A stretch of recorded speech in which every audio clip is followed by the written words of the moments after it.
fight, flight, freeze, or fawn. These are 4 common trauma responses that you might slip into when you are under stress. You probably have one dominant trauma response and the others show up from time to time. But today I want to talk about the freeze response and the different ways it can show up and sabotage your life. Something stressful happens or it triggers you neurologically so that you get dysregulated. That's what we mean when we say triggered here. Dysregulated feels like spaced out, discombobulated, confused, very emotional, but not necessarily in the right proportion to what's happening. And then maybe the freeze response shows up as not being able to speak up, your ability to express yourself, to defend yourself, or to run away or say the thing that needs to be said. It gets frozen. Or the flip side, in that moment of discombobulation, you blurt something out that maybe you feel but was not at all what you meant to express. It could be something offensive, hurtful, irrelevant, just somehow not what you wanted the other person to hear. This is when the freeze response kind of explodes. So the freeze response arises in people who felt deeply attacked and threatened as kids. And you could call it a survival mechanism. It is, because it's very much what some animals do when they can't escape a predator and it's their last-ditch attempt to get the predator to leave them alone. But like all trauma-driven strategies, the freeze response stops working. It doesn't keep you safe. Freezing up in the face of trouble is not actually a way to avoid trouble. It's a way that trouble can engulf you and sabotage you. My letter today is from a woman I'll call Caitlyn, and she writes, "Hello, Fairy. I was in a relationship for 6 months. I'm 50 years old, and I fell deeply in love. I've got my pencil. I'm going to read Caitlyn's letter. It's a little longer than usual, but I think you need all the details to hear what's going on. She's got a very complicated situation, and I will come back. I'm just going to read all the way through, and I'll circle things I want to come back to, and then we'll go through another time, and I'll talk about the things that I flagged here.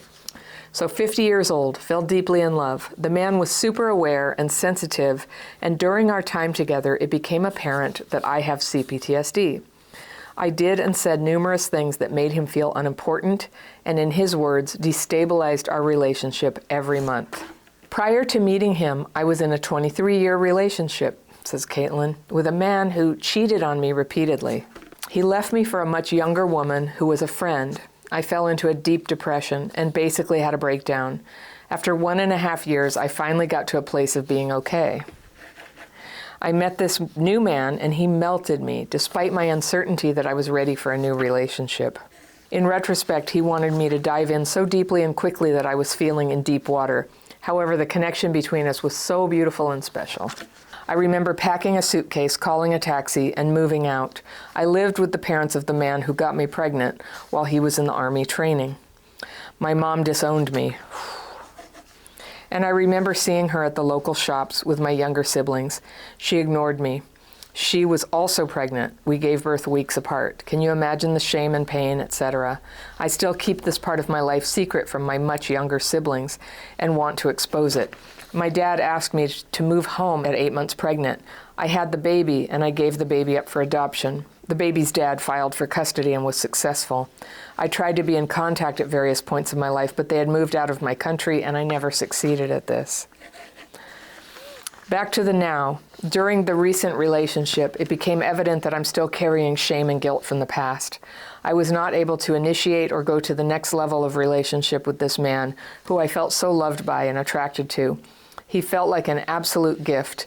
It was wondrous, yet I was self-sabotaging. He drew his boundaries and said even though he loved me deeply and it was devastating, there was only so much he could put himself through. Life turned into a nightmare and has been for the past few months. I'm doing what I can to work on myself. We're in communication a little bit still, and he's kind enough to be willing to hear what I'm uncovering. We talked about marriage, owning property together, planning a future together. I'm completely devastated. I felt like we had a future together and could be in service together. As you mentioned, that it's a sign of marriage if two people can be of service together. He's a mindfulness teacher and meditator, and I feel I have the gift of presence. He leads devotional singing, and I love to sing, especially with him. I asked him if he's looking for a new love since separating. He said he has taken the emphasis off finding a relationship and looking at other ways to grow and fill his time. I'm hoping he's allowing time and space for me to grow, even though he said it's not fair for him to expect me to grow in a matter of months. I'm caught in a cycle of grief and hope that there's a chance we can be together again forever this time, even though I know he's deeply and rightly cautious of the pain all of this caused. So this was the first letter I got from Caitlyn, and she told me all this, but I didn't understand, like, what exactly had she said that was so definitively devastating for the relationship. He seemed to really care about her. So what was it? So I asked her, and she clarified. These are some of the things she did that were upsetting to him, that were deal breakers. She said, I told him I still feel love for my previous ex of 23 years and had hoped we could rekindle. I told him that I asked my previous ex how his relationship was going with his new girlfriend at about at the 3-month mark in my relationship with Mark, which made him feel worthless and like a second choice. I was defensive and said I thought it was a measure of my detachment, but in the conversation last night, he said my attachment to my ex really caused a lot of difficulty for us. So I do concede it is an attachment wound of some kind that was not yet completely finished, although I knew I had to fully let go of my ex of 23 years in order to be in a new loving relationship. Just after Mark discussed moving into my house with me and being co-owners, I said perhaps I should sell my house and move back to another country where I lived for 2 years in an ashram with a teacher. I didn't think about it, but just blurted it out. I think it was an expression of my desire to be healed and whole. I didn't know if I could do while in a relationship and thought perhaps I had to choose the path of renunciation or of selling all and being with a guru. It might be some kind of inability to believe or accept in myself that I'm capable of being healthy and loving and whole in life. It might be the desire to run and hide from all the pain in my life. In another incident, I spoke to a friend who was also following this spiritual teacher, and she said that perhaps the life she has created for herself is a beautiful prison. And I went straight from that conversation to speaking to Mark on the phone and repeated it. He said I was implying our relationship was a prison, and I responded that I would have to make sure it wasn't. I think I was speaking from my past experience of relationship, but he could only understand it in relation to us. Okay. There are probably more examples that I'm not remembering right now, but what transpired after these conversations and words was that he would ask me for assurance, and I couldn't give it. I would go into shutdown. He works in mental health and told me I was having a freeze response. It got to the point where he became increasingly upset with me, which culminated in fiery outbursts. His anger, although somewhat mild to medium, also must have triggered me because my mother was angry and yelling at me into my 30s, exasperated at me for making such a mess of my life and not getting married or starting a family. It was the freeze response where it would take me days to be able to respond to his cries for reassurance. That hurt him so much and destabilized him also. He wasn't able to sleep next to me, suffered a lot of inner tension and pain, and felt completely unimportant to me. He hadn't cried for 17 years and said our love opened him to be able to cry again, yet he had to cry too often due to the pain he was also experiencing, wondering why he wasn't important to me. I also had lost my job during this time and was in survival mode, trying to make my house into an Airbnb and doing cash cleaning jobs to survive. So he always had to come to my house to see me, and I rarely visited him. I was so busy running around in circles, I couldn't stop or process or be still. I also have a cat I couldn't leave alone for long. I felt guilty about this, but was not able to change it. In our conversation last night, it became apparent again that the freeze response that was undermining my natural ability to be vulnerable and reliable. He said he loves me, there is no doubt, and he knows that I love him, but I have to accept that as we are now, it is done. For us to get back together, I have to grow past this freeze response and become trustable. He said the task of rebuilding trust between us would be an immense task. I told him there is nothing I want to do more, that I need to change for there to be any hope for us to get back together. The fear has become so overwhelming and the sense of loss so huge that it's become chronic anxiety. I recognize that I feel powerless and scared. My fear of telling my mother how wounding it was to be disowned is affecting my ability to be loving and vulnerable and reliable today. I spoke to her for the first time as an adult just a week ago about the teenage experiences and told her I'm still carrying guilt and shame around around it and that I can't keep it a secret from the rest of my family anymore. She responded lovingly and said I shouldn't feel shame or guilt and offered to speak to my siblings about it. However, I was not able to tell her directly of the effect her emotional responses and actions have had on me. When I was speaking to Mark last night, I told him of this conversation and I started not being able to remember how she responded.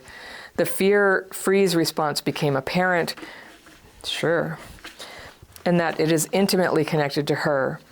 Mark said that she would have interpreted that I was stating, Mark said that she would have interpreted that I was stating shame and guilt around being pregnant, but none of the emotional wounding with her. She still had no emotional response to offer me. She said that surely my siblings know, as they were there when it all happened, which is of course basically impossible due to their ages. She offered to tell them about it for me and I said yes. Mark said how disempowering it would be for her to tell them, and yet still none of my experience with her is validated or acknowledged. It feels like a sickening task for me to speak to her about it. I've become an extreme people pleaser and cognitively understand that my mother is the one I'm people pleasing the most. I think the wounds are so deeply ingrained into my being, like a coat of armor where I pretend that I'm an island, that I'm okay on my own. I'm okay being isolated and not valued in this life.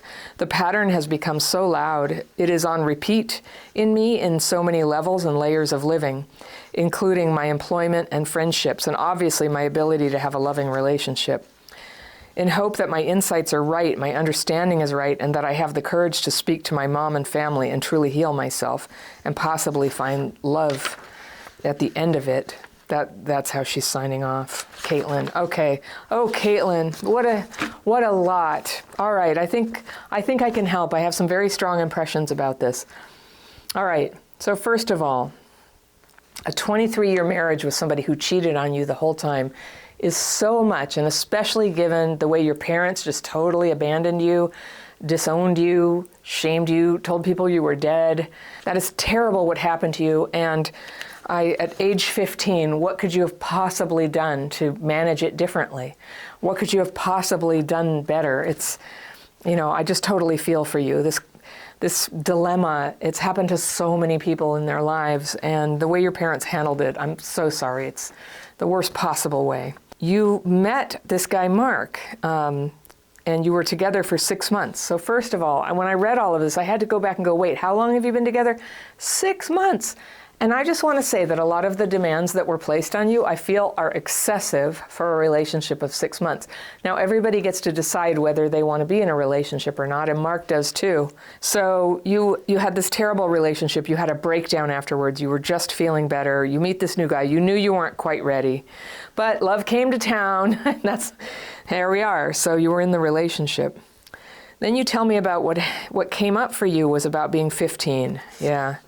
And disowned. And this whole thing where your mom was putting on a show by wearing black and going to church every day. And I respect people who practice their religion, but telling people you were dead is not part of the religion. That was her selfishness and her concern about what other people thought.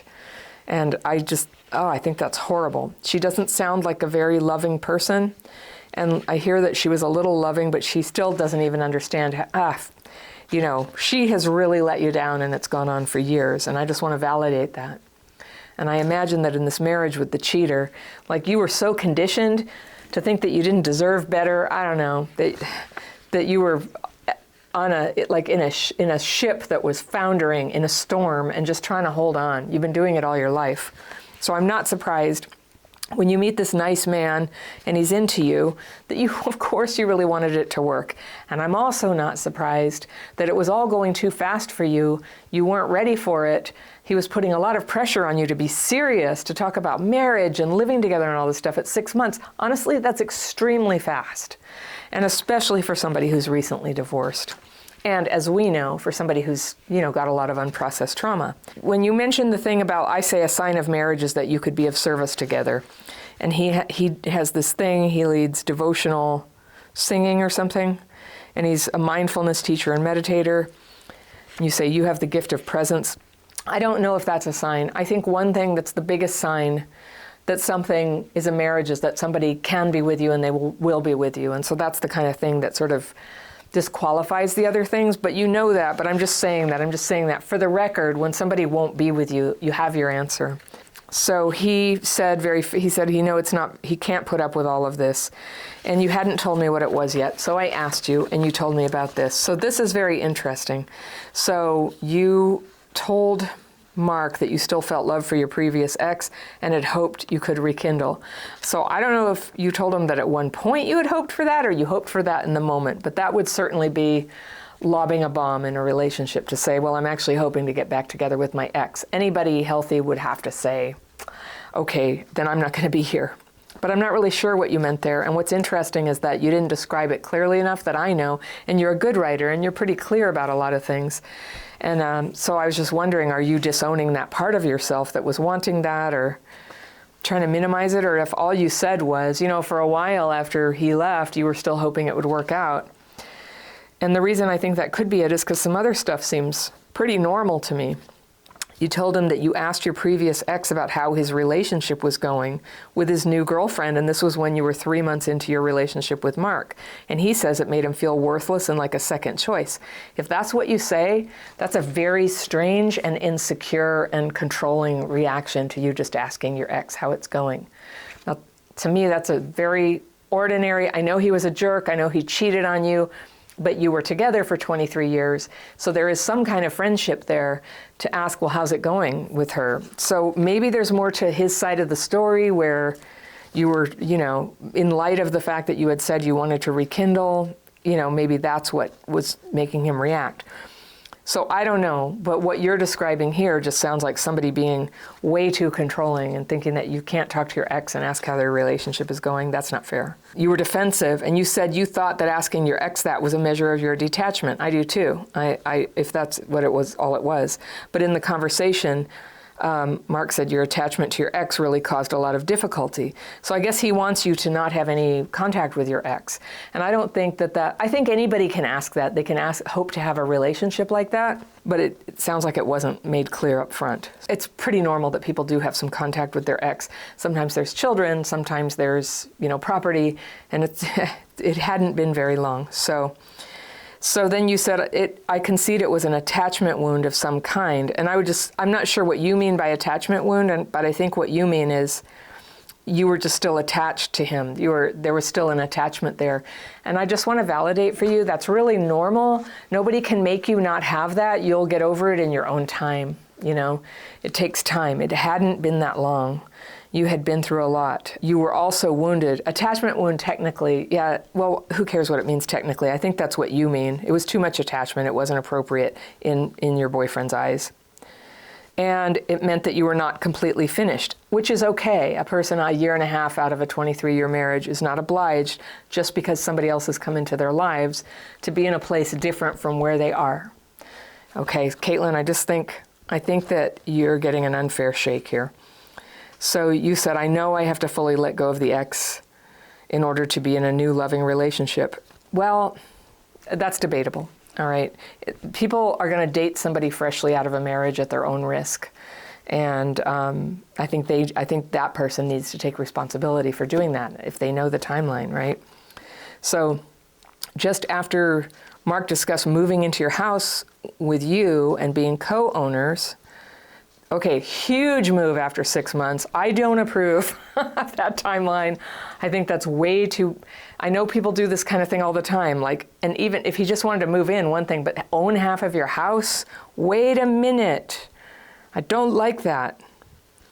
And then you said, perhaps I should sell my house and move back to another country where I lived for 2 years in an ashram with a teacher.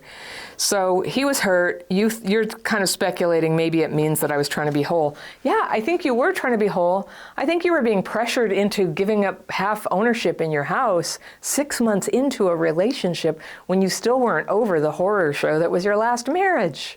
I think that's fair. That's what it looks like to me. It looks like you weren't able to own those feelings. Maybe your freeze response, your fear of speaking up. You couldn't say, I'm sorry, it's too soon to talk about this. I'm not really over this. I don't know you that well yet. I want to get to know you. I like you. Let's just keep dating for a while. You could have done that, but that would have been hard to say. And it sounds like anything like that disappoints him. So you didn't want to, and now you're psychologizing yourself, but I don't think you need to psychologize yourself. That is really fast to give someone half ownership of your house. Or presumably he was going to buy it. I don't know. I don't know what the arrangement was. I hope he wasn't proposing something unfair, but it's not happening now. In another incident, you spoke to a friend who was following the same spiritual teacher. You kind of blurted out you should go.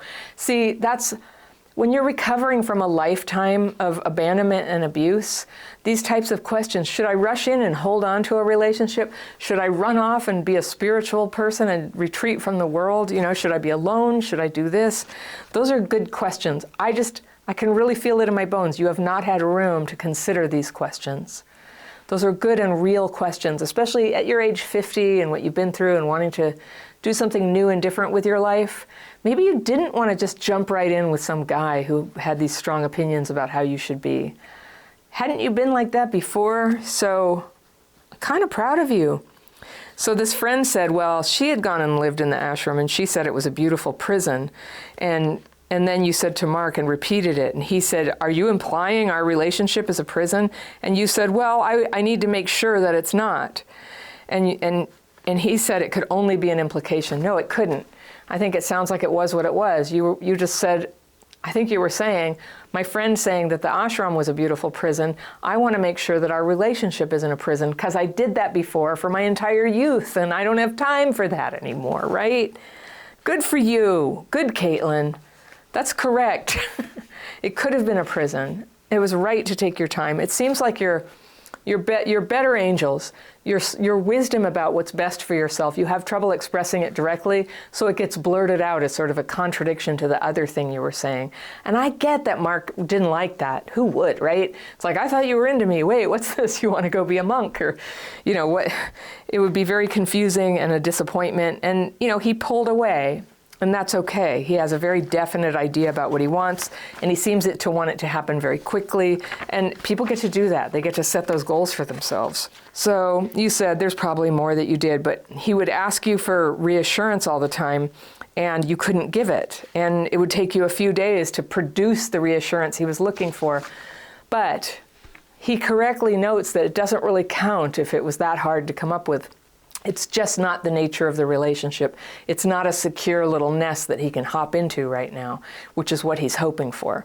So it's not that, but that doesn't mean you did anything wrong. It's possible, Caitlyn, that you're doing everything right. You're trying to have a relationship, but really what's coming through in your healing is that still small voice that goes, I need more time. I don't feel total trust in this situation. I'm not sure what I can give. I do not want to end up in a beautiful prison. That's a coherent statement and appropriate for where you are. Okay. So you say you couldn't respond to his cries for reassurance, and it destabilized him also. So I relate to that. I have been that person, but from where I sit now, somebody who gets all destabilized from an early relationship with a recent divorcee because they can't give reassurance right now, I could see somebody saying, I don't like that, that's not what I want. Okay, fair enough. But it destabilizes him. That sounds very unstable to me. So I just say, don't fault yourself here. He said he wondered why he wasn't important to you. He sounds like he has some issues there. And I'm not criticizing, like that's what we have here. We have these trauma issues.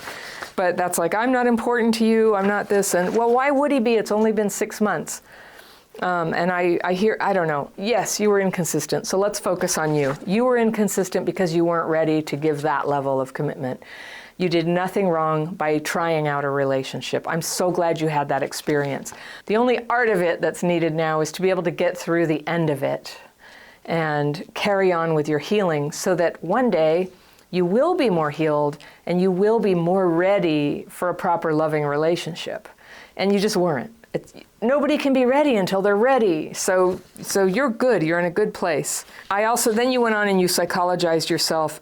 And it sounds to me like he was putting pressure on you to talk to your mom with some sort of idea that you need to confront your mom about how she made you feel with that. All right, I'm going to give you a contrary opinion. Your mother sounds very self-centered and lacking in empathy towards you in fundamental ways, and that it hasn't changed. And I suspect, based on my little window of your world here, but based on what you're telling me, I think it's very unlikely that confronting her about that would go well. I think it's really unlikely it would turn into her going, really? Did that make you feel that way? oh, now I see it. I'm so sorry. I'm so sorry. What a terrible thing for a mother to do to a 15-year-old girl. You must have been terrified. We left you no choice. You know, we hijacked your life. We treated you like you were a shameful object. I don't think that's what she would do. She does not strike me as somebody capable of that. When it's about telling your siblings about how ashamed you are, she's eager to help you with that. And that really bothered me, Caitlyn. You have nothing to be ashamed of. You have nothing to be ashamed of, you know? Oh, did you have sex at 15? Well, welcome to the world. Welcome to this generation. You know, it's not ideal to get pregnant, but it happens all the time. And your parents made a decision for you to go ahead and have the baby and then shame the crap out of you for having this normal function of sexuality, a boy in your life, fertility, you know. It's not ideal. If we never had trauma, we could probably figure out a clever way to do everything in the right order, right? But we didn't. We can't. And there's a reason for that. And even people who aren't traumatized have accidental pregnancies. And I just am so, so sorry that you got this message that you were a terrible, shameful person, that you were dead to them. That's so much about them and not you. And no wonder you had to stuff down this experience, and no wonder grief is coming back now.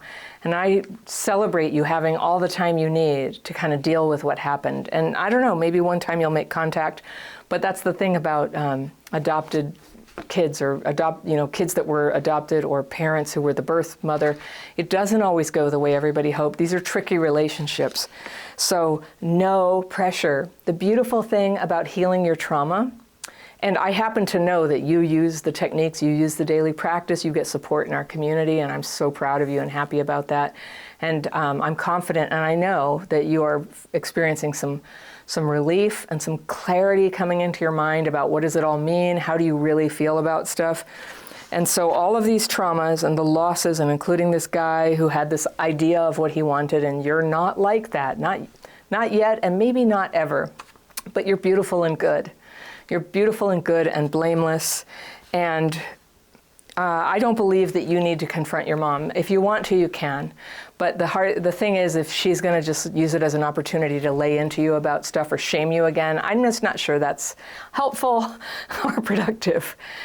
I'm not somebody who was I had abuse and neglect as a kid, and I did try confronting my mother and others who were responsible for what happened, and it went terribly. I was kicked out of the house, and that's why I have a pretty strong opinion that it doesn't always work, and that people who haven't been through that kind of trauma, they don't get it. Like, if they would do that in their family with their parents and go, hey, you really hurt me, it would be different, right?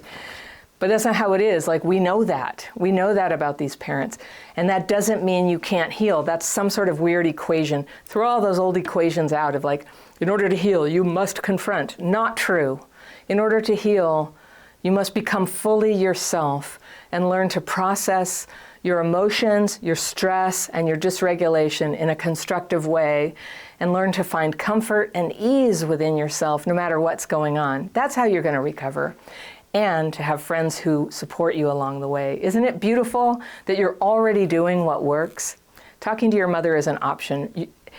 It sounds from what you're saying, and again, I don't hear his side of the story, and I don't need to because he's gone. But you say it sounds like a sickening task to speak to her about it. Listen to yourself. Your voice counts. Your voice is the only voice that counts in your decision to do this. There's no need to do it. When you said you've become an extreme people pleaser and you cognitively understand that your mother's the one you're people pleasing, I think you were people pleasing Mark. You were trying to be the good patient who does what he thinks is necessary. You don't have to please him at all. You get to never do this. You get to do it in your own time. You get to do whatever you want to do. And other people can discover you, the person, and let go and allow you to live your life and heal as you heal and love you along the way if they've got the heart. If they've got the heart to do it. So I'm sure it's a lot to deal with right now, and there's nothing sadder than losing love when it felt like it was going to work out. I know. Well, there's things that are sadder, but that's a big one. And so I'm so sorry for your loss. It doesn't sound like the one. And so I can tell you have so much love to give. and you have so much healing to do, and your whole life. Isn't that funny how after the age of 50, everything can actually start getting better and we can come into full color and blossom at last? I'm very proud of you. How good that this is happening for you. If anybody is watching this and you want to do some healing on your ability to meet somebody and date in a measured way that's healthy, considering your CPTSD, I've got a course that's all about that. I walk you through the path that I followed and that I've developed over the years by coaching others.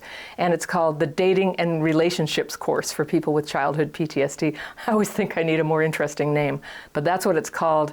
It's work that's very near and dear to my heart, and it helps you identify ways that you might have distorted thinking that gets you into relationships with people who aren't truly workable or available to you, and how to set yourself up to succeed instead by going slowly. I call it structured dating. There's a sign I look for to see if someone is healing from the huge scope of problems that are caused by growing up traumatized. And it's one you're almost never supposed to talk about. Now, it's true that one of the first steps of healing is to fully see that what happened to you was abuse, that you were hurt and it wasn't your fault. That's important to know, but the problems don't stop there.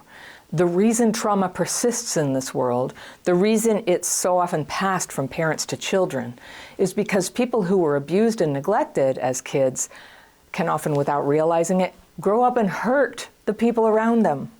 And if you have CPTSD and you've begun to heal, it's a sign of healing if you're becoming aware of that and feeling the pangs of your own conscience urging you to do something about that, about when you have hurt other people.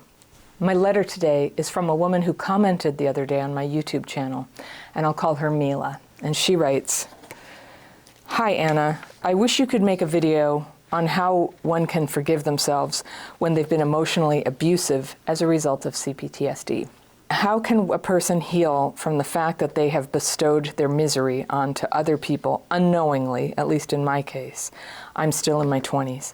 I could even say that I almost am a narcissist if I hadn't woken up."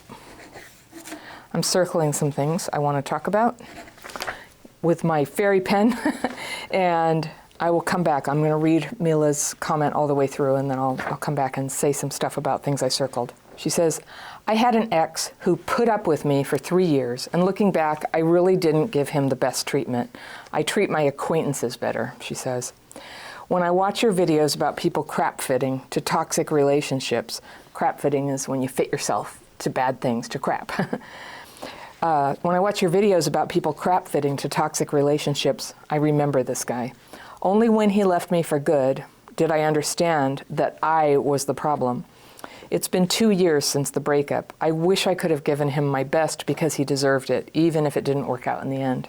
I never have dated anyone since. I always felt like a terrible person and incapable of love. I felt like I don't deserve love because I wasted the opportunity, and I had a warm, pure love go down the drain. I also fear that no one will love me the way he did. But still, I want to share my life with someone, always. For context, my mom died when I was only 7. Then my dad left us siblings, all girls, to relatives where we suffered emotional and sexual abuse.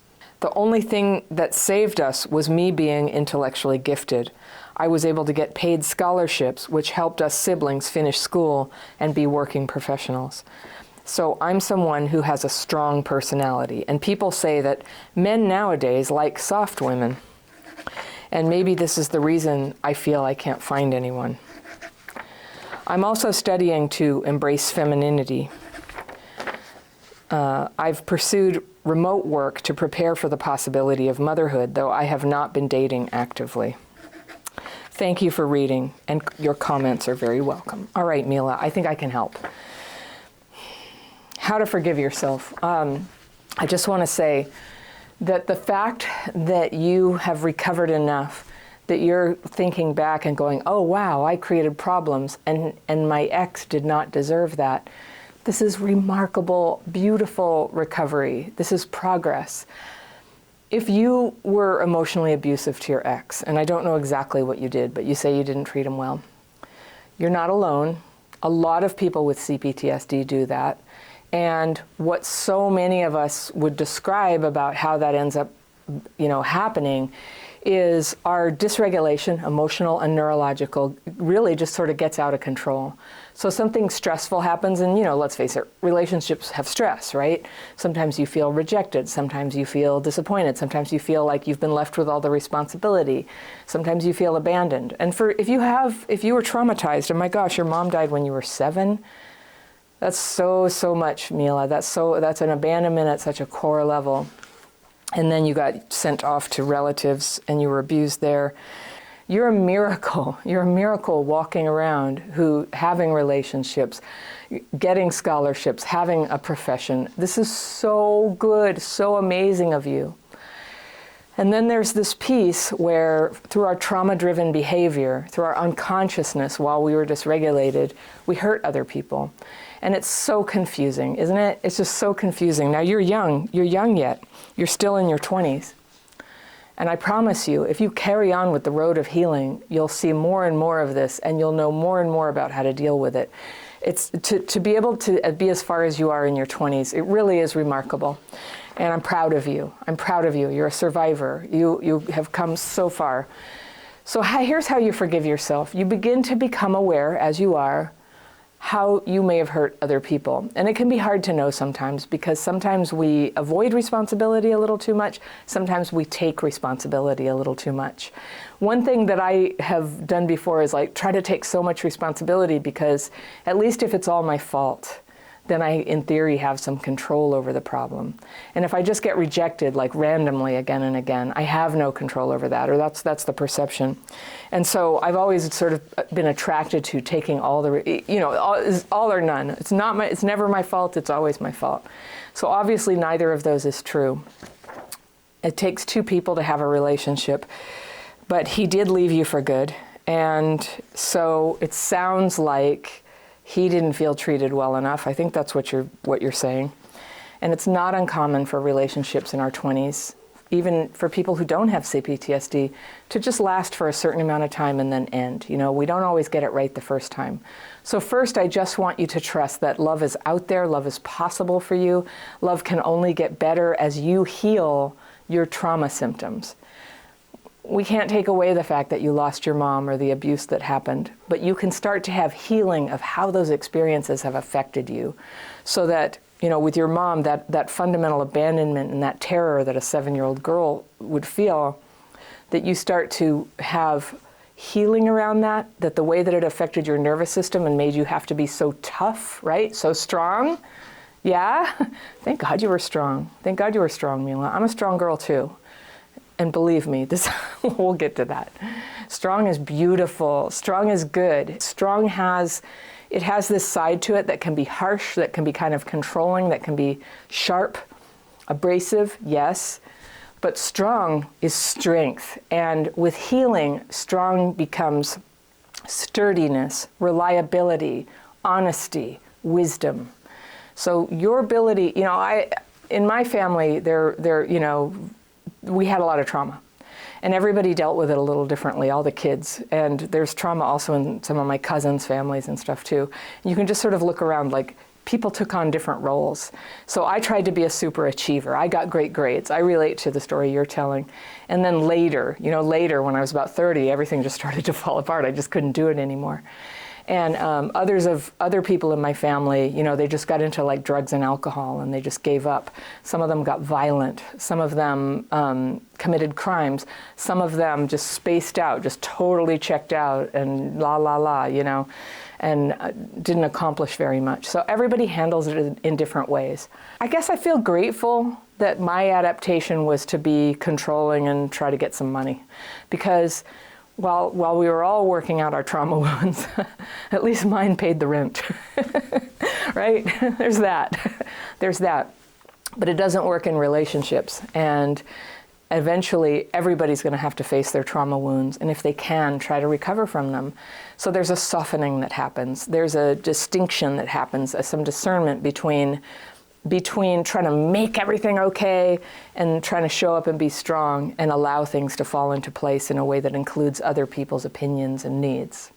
Does that make sense to you? So that's not controlling. And so all my life, I've remained in something like the role of somebody who's a bit of a pillar. All right, now I want to talk about the love you experienced with this guy. So if it was that warm and pure, and you were 20 when you got into it, I just say hats off that you had a first relationship with somebody who was warm and where there was some pure love there. That's beautiful. That's good. It really is not all the love in the world. It feels like that. That's so much of the loss of mother wound talking, because there is no other mother. Can't get that back. But you can meet somebody new and somebody who fits you now. This guy, you know, his mistake, his mistake was meeting you when you didn't have all this healing in place, right? You just weren't there yet. And I believe you. I'm just going to take you at face value that he didn't deserve the unkind way that you treated him. And I've done the same thing, and I know about that. So I believe very strongly in apologizing. When we know we've done something wrong, it takes some time to get very clear, like, what was it exactly? And so this daily practice I teach, where you put your fears and resentments on paper, it's a way that you can start like moving the bad feeling through about, because like feeling ashamed or guilty, that's resentment itself. So I'm resentful at myself because I have fear I treated this person badly, fear I said this, fear I ruined the relationship, fear, you know, and I'm sort of shorthanding it because a lot of people watching have learned this technique. If you haven't yet, the course is free. It's down in the description section, the link, or you can go to my website, Crappy Childhood Fairy. The Daily Practice, that's the name, free course. You can learn and try these techniques in an hour, and then there's a ton of like FAQ videos, and I lead free Zoom calls every couple of weeks for anybody who has taken the course and would like to come and use the techniques together with me. And I answer questions about it. And this is like the most exciting thing in my life. When I learned these techniques, it started to enable me to start solving my life problems. I got re-regulated, even though I didn't have a word for it then. And then I could start solving these problems. And a lot of my problem was the way I treated other people. And so I am grateful for these techniques. I want to stand on the rooftops and say, I have a way to get all this, crunched up, traumatized feelings moving down the assembly line, processed, moving along, coming into present time and being able to have a new and more peaceful experience. To be more yourself. And yourself is a perfectly good person. Yourself, when it's not driven by trauma, is capable of being kind and loving and setting boundaries and saying no and, actually being harsh when it's appropriate. When it's appropriate, you'll have discernment. So that comes over time with using tools that help you re-regulate and process all the negative thinking up there, and with the support of other people. Now, you don't say it here, but why do I have a feeling that you're isolated, that you don't have supportive women? Do you have supportive women? So for women to have the support of other women is so powerful. And they can't just be anybody. They can't be mean people. They can't be people who denigrate your healing or make fun of your problems. People who are also on a path of healing, who are also flawed, like you, like me. These are good companions to talk about, things you're working on, to say, hey, I recognize that I was really harsh on my ex. If you go talk to people who are still in that world, they'll be like, oh, you can never be too harsh. You should be as mean as possible. I would just I'd block, So you can get advice from those people, or you can get advice from people who are healing too, and start learning a more nuanced way to be fair and honest and kind and real. So with apologies are powerful. I learned this from people I know in Alcoholics Anonymous, where it's a huge piece of how to get sober. Is after a period of other steps and work, there's this step called the 9th step, where people go and apologize to people they've harmed, pay money back, admit what they did wrong. And there's some guardrails around that to do it sensibly. And so here's the thing about exes. Sometimes you need to do all the work of preparing to apologize, but it's not always right to make contact with them. And I'll tell you the big dividing line. If they are in a relationship, or they might be in a relationship, do not make contact with them. Because if they have contact with you, and especially with the emotional content of an apology, where finally they hear maybe what they were waiting to hear, it's disruptive to their relationship. So it's not a good thing to do to them. It actually could cause more harm. And above all, don't do more harm when you're apologizing to people. So sometimes the apology is to stay away. But here's something that happened with me one time.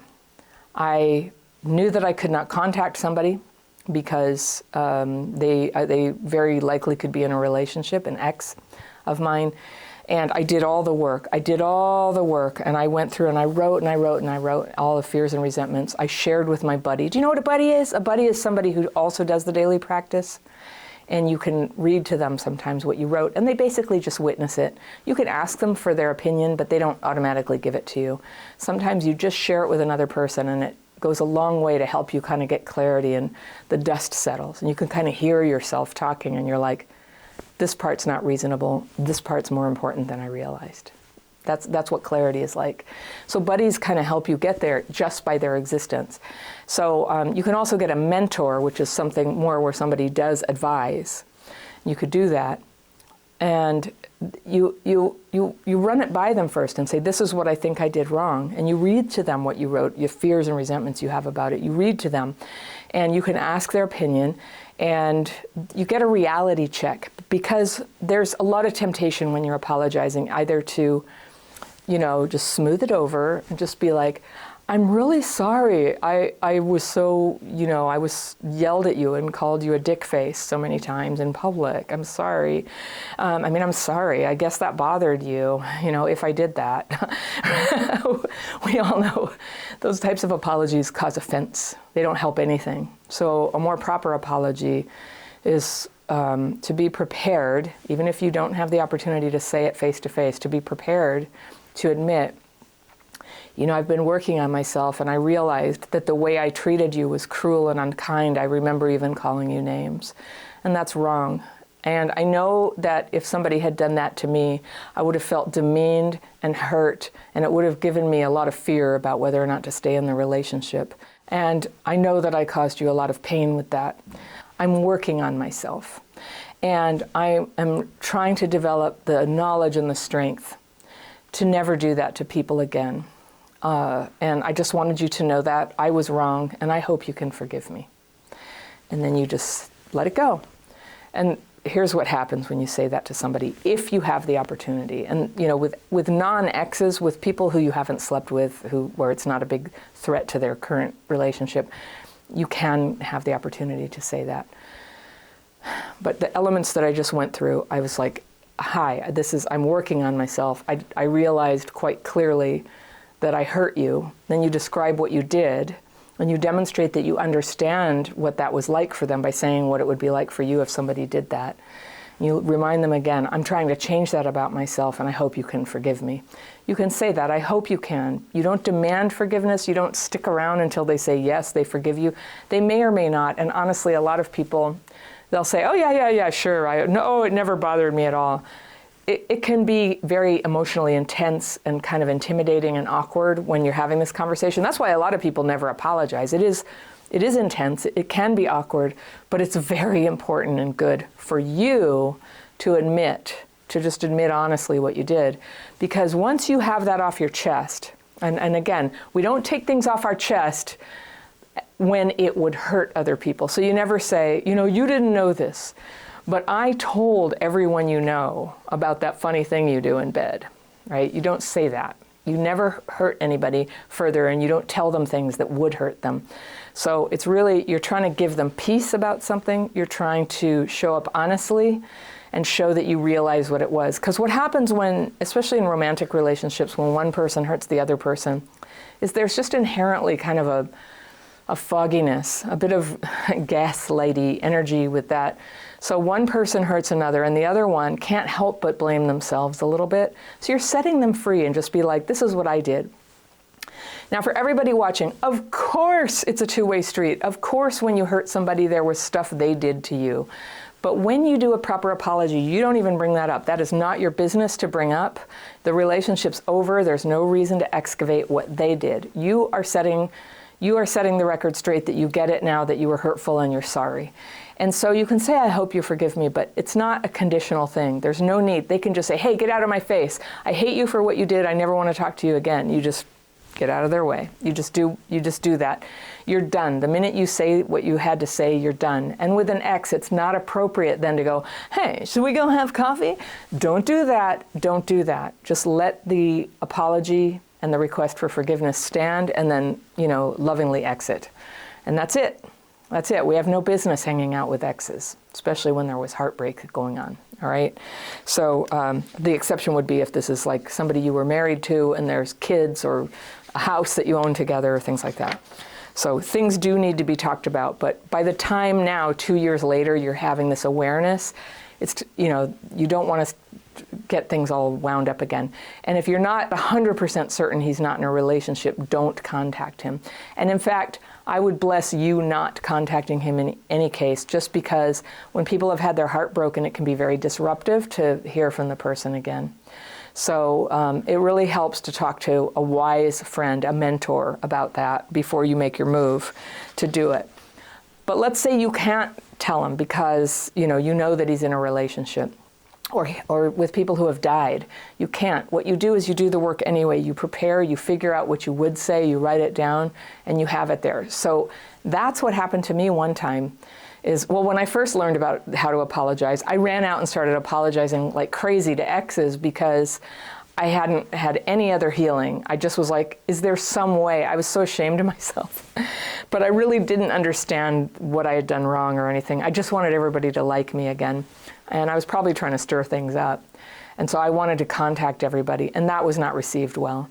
And then years went by, and I did more of the work of realizing what I had done wrong. And there was one particular person, like, I was never really into them, but I clung to them anyway because I just needed somebody. And, you know, that really hurt them. It was wrong. And I had always been saying, you know, I'm not in love with you. I don't want a relationship, but okay, we can kind of be together, sort of like this, you know.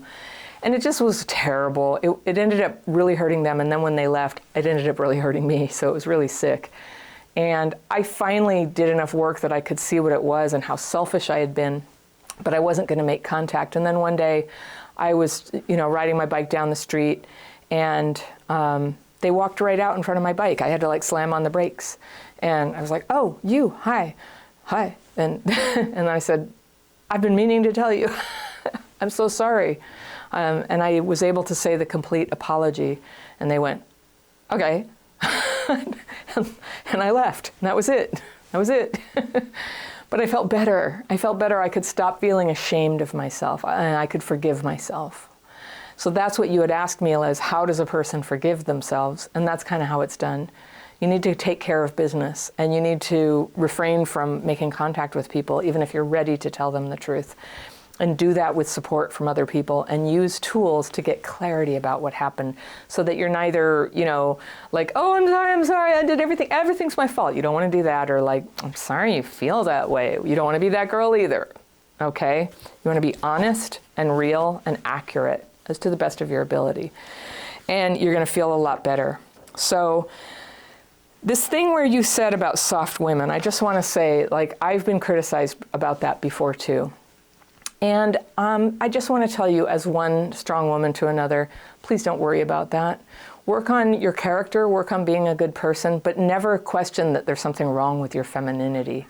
You know, who you are is who you are, and who you are is going to blossom and express itself as you have less fear and resentment and less concern about other people's criticism of, I mean, come on. I remember I had these roommates once.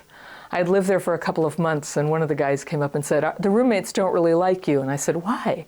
He said, you don't have enough feminine energy. And I said, what do you mean?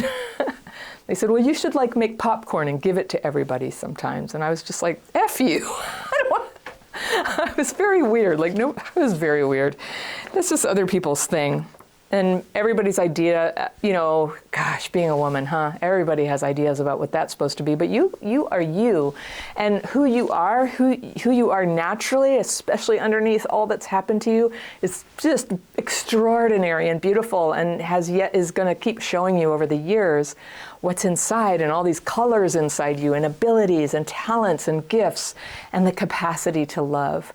I can already tell you're capable, you're wise, you're conscientious, you know, good things are coming for you. So forget other people's idea. Of course, different men love different kinds of women. Some women are very soft and that sort of like conventional feminine, and some men really like that. And some women are not like that at all, and some men like that. I have a lovely husband, and he likes me. I'm like this. I'm like this. He doesn't like it when I'm the harsh side of that coin. You know, I talked about that. When you're very strong and you're not in a good space, you can be very harsh, right? So of course he doesn't like that. But I've had a lot of time to grow and work on myself. So my strength is my strength. My strength creates crappy childhood fairy. I wouldn't be here without that strength. We must be ourselves. That's what healing is. You become more yourself.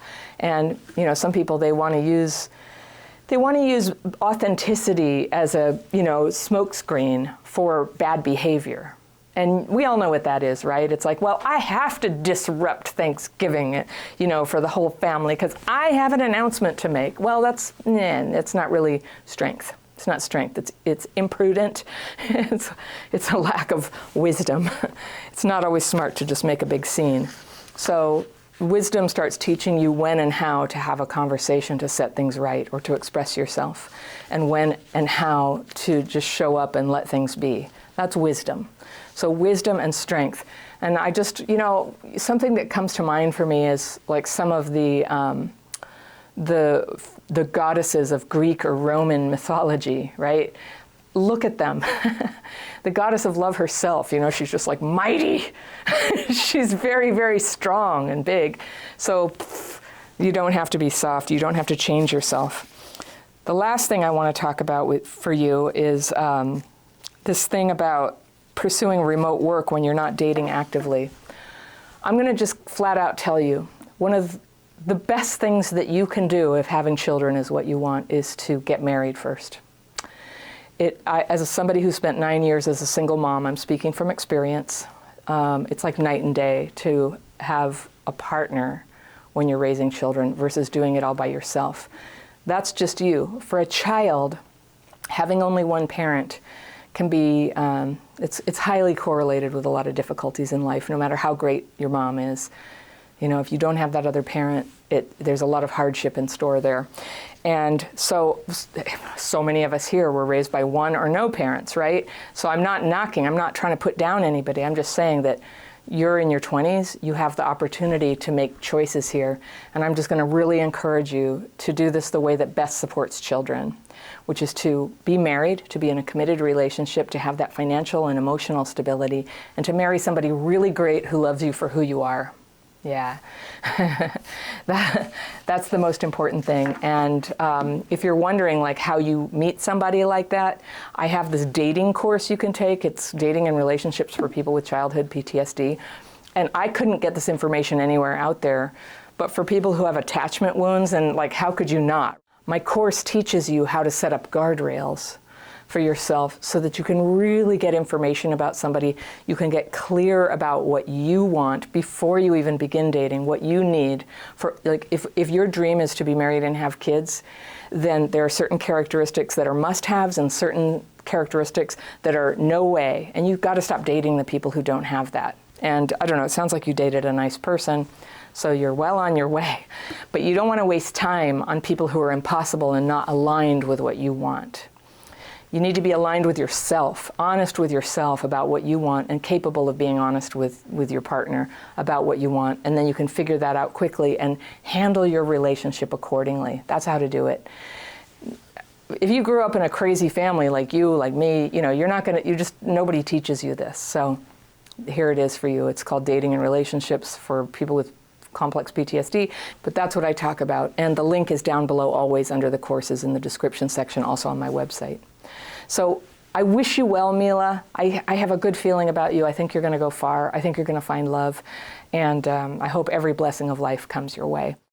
Honestly, I feel ashamed of all the times someone mistreated me, and instead of getting away from them, I danced around trying to make them like me. It's embarrassing, and it also makes no sense. It's called fawning. And in fact, it's one of the 4 trauma responses that include fight, flight, freeze, and fawn. And fawning is when you make yourself small and you act tough, or you try to influence the person. You act so nice because they're mistreating you. And through your sheer goodness or through being helpful, you know, the selfless helper, you try to almost heal the person who's behaving badly by just taking it from them, not showing them that it hurts you. Have you done that? It's a common pattern for a traumatized person. But the thing is, it usually progresses to a strong mental vagueness where you can't tell at all if it's you who's causing terrible interactions. So, you maybe had trauma in your childhood, you learned to fawn, keep your parent happy, you grow up, and then now you're vague. You're like, I keep getting into these things where I feel like I'm sort of getting abused, but I can't tell if it's my fault. Is it just me? Am I too picky? Am I the difficult person? Or am I a doormat? Because either way, you don't feel good about yourself. And for that matter, the fawning energy doesn't make people like you. It's a people-pleasing, but they're not pleased. My letter today is from a woman I'll call Vanessa, and she writes, Dear Anna, I've seen some of your YouTube videos about being attracted to the wrong people or trying to make crappy romantic relationships work. I've written off romance years ago for various reasons, but I still have problems with just casual everyday relationships. All right, got the fairy pencil. I'm going to circle some things I want to come back to on a second reading, but let's read through what the story she's telling us here about what's going on. I'm not even talking friendship, although I do have a hard time making friends.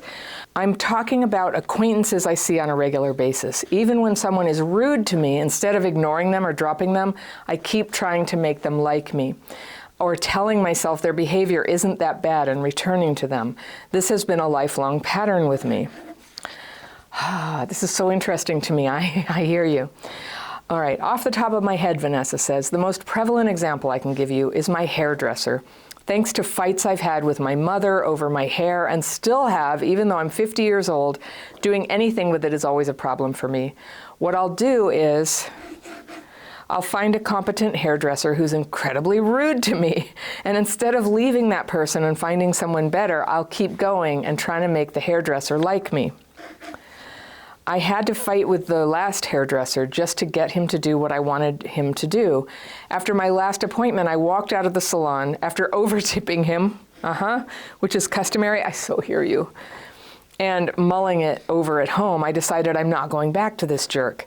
He talks over me, he interrupts me, contradicts me, and is very brusque overall. Here I've been trying so hard to get him to like and acknowledge me when I walk into the salon. I also go there for threading and waxing, she says, okay? And he's not all that friendly back. Now when I think back, I feel like an idiot for doing it. Then Vanessa says, I had a similar experience with a very rude and bigoted hairdresser many years ago. And I kept going back to her even though our conversations were painful. And she was so incredibly rude and dismissive. And I went to her for 2 years. At least I got smart with this guy after a few months. And when I am treated badly or rejected, instead of walking away, I always stick around and sort of beg people to like me. And I hate that about myself, she says. I'd also like to mention that I recently spent a month baby and dog sitting for my brother when my sister-in-law was ready to give birth to their second child, and he was verbally abusive all the time I was there. There were times when I wondered if I deserved it. Friends I've confided to when I got back said they would have bought a plane ticket home after the first week, but I hung in there because I knew he needed me. I'm just mad at myself for taking it and not shutting him down. I could see he was under a lot of stress, but I shouldn't let myself be abused by someone who is stressed. But as angry as I am at him, I also feel sorry for him and frustrated with myself and my roller coaster emotions. How do I straighten myself out? She says, Anna Runkle, you, LOL, has my permission to read this letter. You know, when people write to me, I ask for permission. All right, Vanessa, thank you. I'm laughing so much. I just love your letter. I thought about it for a while, and because I just didn't know what to say. So first of all, I just believe you 100%. Usually we talk about crap fitting. That's when you fit yourself to unacceptable people and situations. And most commonly, people with CPTSD would do it in romance, but we do it in friendships and we do it with professional services too, because there's some mentality there that if everything just feels terrible and weird, it must be us. or we better take what we can get, because that's all there's going to be. But there is this kind of strange, almost metaphysical aspect of what you're talking about. Fawning is actually a very negative energy. It's a negative interaction, and it doesn't feel good to be fawned. People don't end up liking you because you're people-pleasing them, you know. And so when somebody fawns, and you know, from time to time I've fawned, and from time to time people have fawned on me, and I really have very little tolerance for fawning. It is so uncomfortable for me because somebody's like dancing around, they're trying to make me happy, they're interrupting everything I say. They're literally not listening. They're just so like trying to anticipate what my need is going to be and what I'm going to say. It's so uncomfortable for me. And I end up frustrated and I end up shutting down and pulling away. So for the fawner, if you're sensing irritated energy, that's all I'm going to give you is that, is it partly you? There's one way that it's possibly partly you that we bring to it. But most of all, it's that we're in a fake idea that if we can just dance around and ignore, be a martyr, be a really, really successful martyr, like a star level martyr where we can just take it. I can take it. This is a little story. When I was young, I applied for a secretarial job, and I put on my letter, I'm thick-skinned. And I think the previous job I had was very abusive, and I was trying to say, I can put up with anything, and I have no feelings about it. And I remember the person who interviewed with me said, that's not a good thing, don't say that. And I was like, what? I get it now. You don't want to be too thick-skinned. Obviously, we don't want to be oversensitive. And this is what it's like to have complex PTSD, is you're confused all the time, like, am I being oversensitive? This is bothering me. But we end up with these really weird, uncomfortable, hurtful situations with people, and we don't know how we got there. And so the answer is going to be little steps. It's going to be little steps where your part in it is to start getting really honest from moment to moment about what you're feeling, what just happened, and connecting with other people who are on the healing journey just like you, so that you can get a reality check. Like, tell them, what did the hairdresser say? Was it me? Was I too prickly? Like, it does take a lot of self-honesty to just admit, were you fawning? Did you have a chip on your shoulder? Is there something that you're doing? But I tell you, with CPTSD, we sometimes just find ourselves magically drawn to these recreations of the drama that we once had, where we don't get to have boundaries. This thing where your mother criticized your hair and you never got to feel good about it. So when we get triggered, even when it's like an old emotional flashback or an unconscious memory about something, I'll speak for myself. I have prickly energy. I come off as sort of like defensive and difficult. For the person who's in the position of cutting the hair or styling the hair of such a person, it can be fraught. It can be stressful. They can feel defensive. So you may be bringing out a negativity just because you're having an emotional flashback about it. So there are also terrible people out there. They're very unkind. They're bigoted. They're just rude. But I would just say, if you're seeing two hairdressers who are both rude, it sort of smells like a situation where your old trigger is coming up and maybe playing a role in this, either shutting you down to be a martyr or making you have fawning energy that's uncomfortable. And fawning energy almost has to be met by irritable, impatient energy. Please, please, please, come on, stop, right? We sort of invite that sort of snippy response to it. So perhaps I'm fishing, perhaps I'm overreaching. Forgive me if I'm way off base, but I will say that's true in my case. When I have fawned and when people have fawned on me, it does make me very irritated with them. I don't tend to stay friends with people who fawn. It's too uncomfortable for me. So I think it's Vanessa, it's your healing. Your healing is just going to get you there without whether you cognitively figure out why this is happening or not. And so much of our CPTSD healing is like that. We never get perfect answers. Why do I do this? Why is this hard for me? I, by the way, had haircut stuff too. I used to always not just get dysregulated, but pretty much dissociate in the chair getting my hair done. I don't even know why exactly. I remember when I was 13 once, somebody really messed up my hair. It was burned with a perm, and then it had like a bowl cut in the front, and it was a very crazy bowl cut mullet with a bad perm, and it took over a year to grow. It could have been that, but it feels deeper than that. A fear, like a sense of distrust, and a fear that I can't speak up and say what I want. So when I read your letter, I just resonated so strongly I had to think about it for a while to go, yeah, what is that? So I hope this has been helpful. Whatever, sometimes we never know the answer about why we are the way we are, but the solution is the same anyway. We learn to calm our triggers. We learn to express our true and real selves, to be able to set boundaries and say, hey, don't do that. This is what I want. To be able to, like the uncomfortable conversation about how much is it going to cost? And could maybe somebody else in the salon do this one because what happened last time with you didn't go so well? All that stuff is so uncomfortable. People who have had trauma think that they can't have the conversation. And so these emotions get pent up, and then they make everything, even more intense than it otherwise would be. And then our behaviors might not make any sense. So healing, becoming real. I'll say this about every kind of CPTSD problem. You need good tools to get real and name what the feelings are that are coming up. Just name them. You don't have to fix them. You don't have to turn them into anything better. You just name them. I have fear that that I'm going to get ripped off. I'm resentful at this hair cutter because I have fear they're bigoted, and fear they're insulting me, and fear they don't respect me, and fear I'm an idiot to spend my money here. I'm just sort of putting into the language of my daily practice some stuff you said.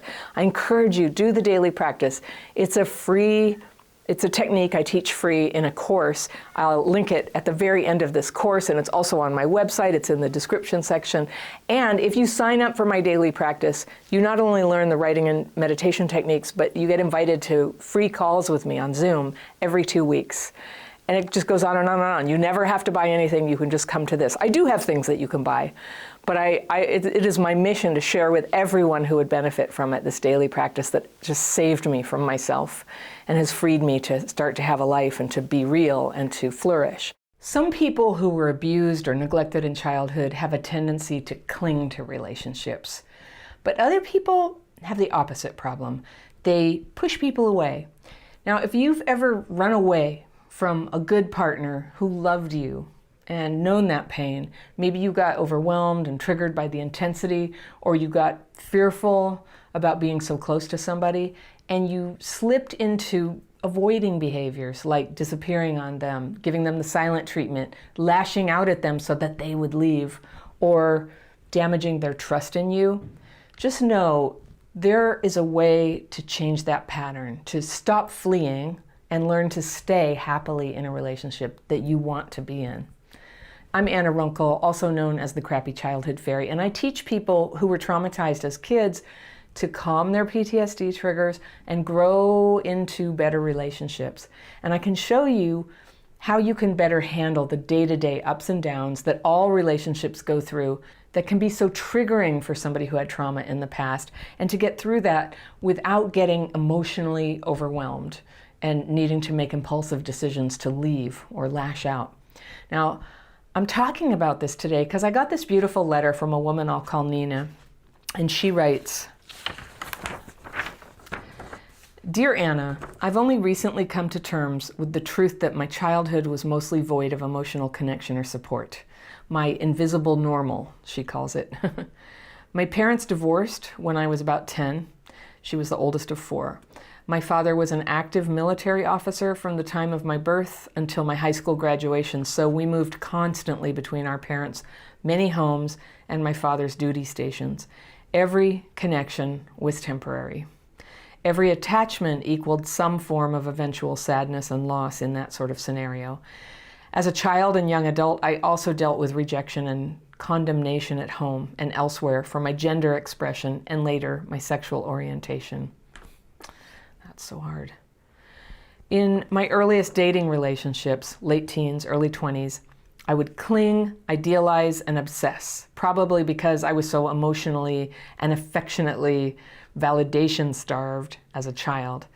And that starvation really intensified the feelings of early love and of loss in breakups significantly.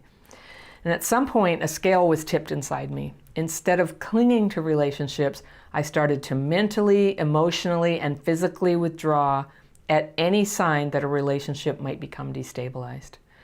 They were small, unnoticeable ways of detaching at first, building slowly to blow-ups of epic proportion. Instead of working through often fixable issues, subconsciously, I would begin flashing red, thinking, here comes the pain and suffering. This attachment will disappear soon like all the others. You shouldn't have trusted it. Take cover. And it's become so intense that I've more or less sabotaged my last 2 relationships. Each were 6 or 7 years long. And sabotaged them by combinations of running away emotionally vacating, causing conflict myself in extreme cases. And Nina says she's a normally passive person. And ultimately, by having affairs.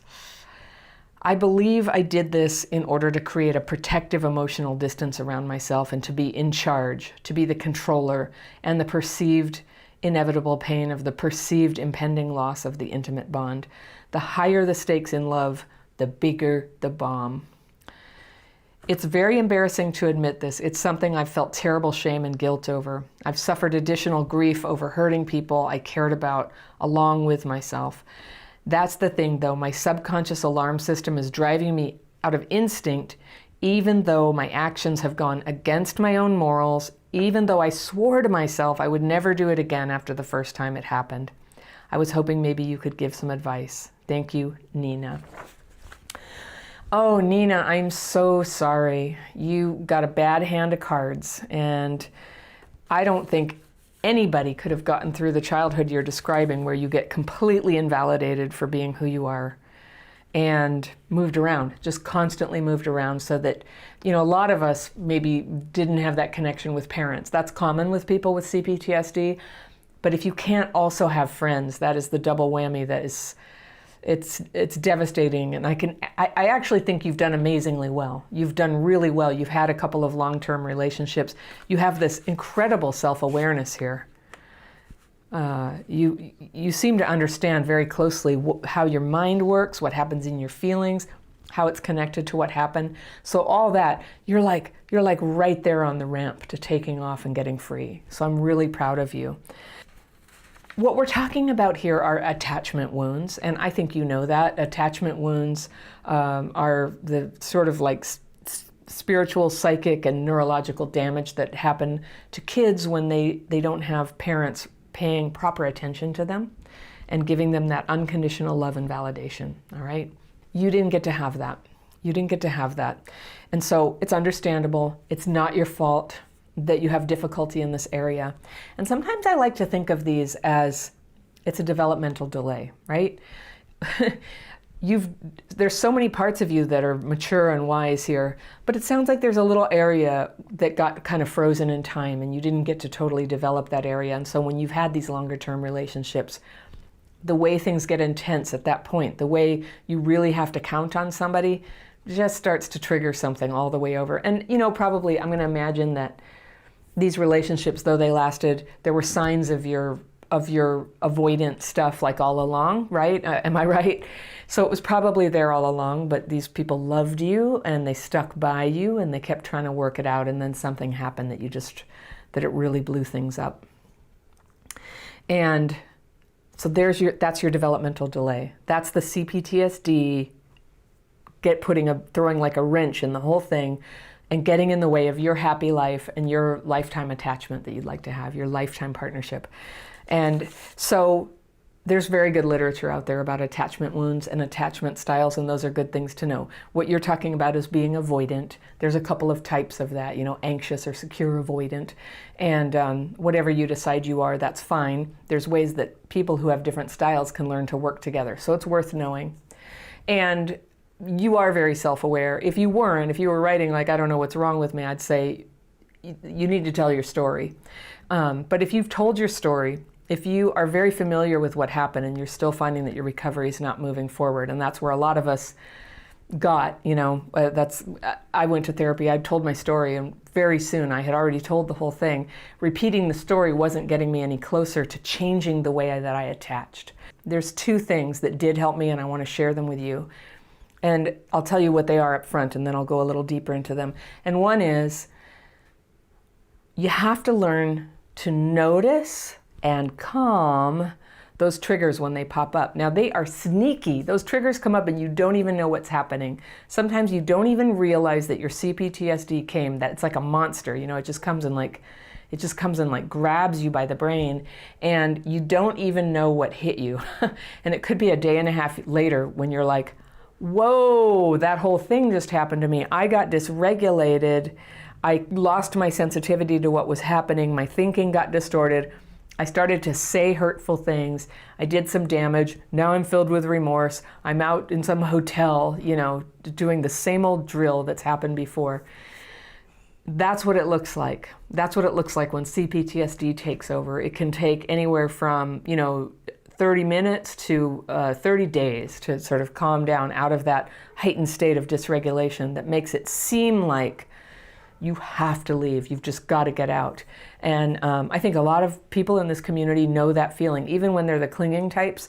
Sometimes clinging balances itself out by just like running the heck away. It just runs away. And it seems very real when it's happening. It seems like it's going to solve something. But I'm sure you know so well that feeling of emptiness and remorse and guilt and shame that come when you're sitting in your car, an hour away from home, and you did this to somebody again, and you know how now you remember the emotional impact of what you're doing. So anyway, we understand CPTSD does that. The two things that I'm going to suggest you do, here they are. The healing part is to become aware of that, all right? Is to become aware of that. When you can notice when your triggers are getting set off, now they will tell you, they give you signs, all right? For me, my nose gets numb.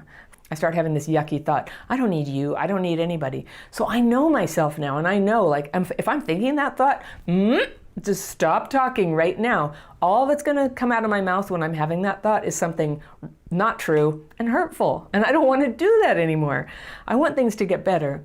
So I close my mouth and I do the second thing that's part of that, which is to discharge those negative thoughts and get them out of my head so that I can sort of come back to and gain perspective. Now, how do you do that? What I do is I use this writing technique. I teach it to everybody who will learn it. Tens of thousands of people. There's always a link below my videos in the description section. It's called the Daily Practice. It's a writing technique. It's very subtle. You might be surprised how helpful it is. Give it a try. It's done together with some meditation, and those two together can really help calm the triggers. So finally, and this I think is the most important thing. I didn't used to really know this, but I'm sure seeing it now. The more I coach people, the more I teach people in courses, the more I'm really getting it. Connection to people. It is very, very difficult to do any substantial healing without being connected to other people.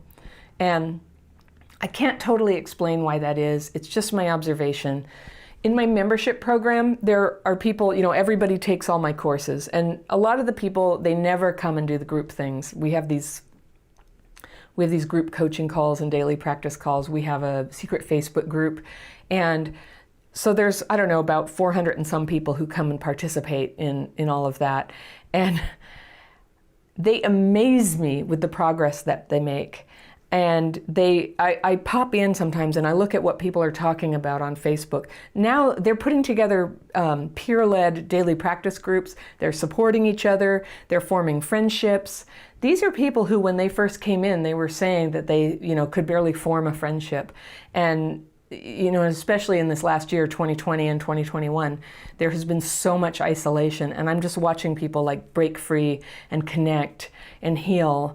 And it's really changed my understanding of healing, that it's not just something that we do for ourselves. It's not just a thing of getting those fearful and resentful thoughts out or knowing what's wrong with us.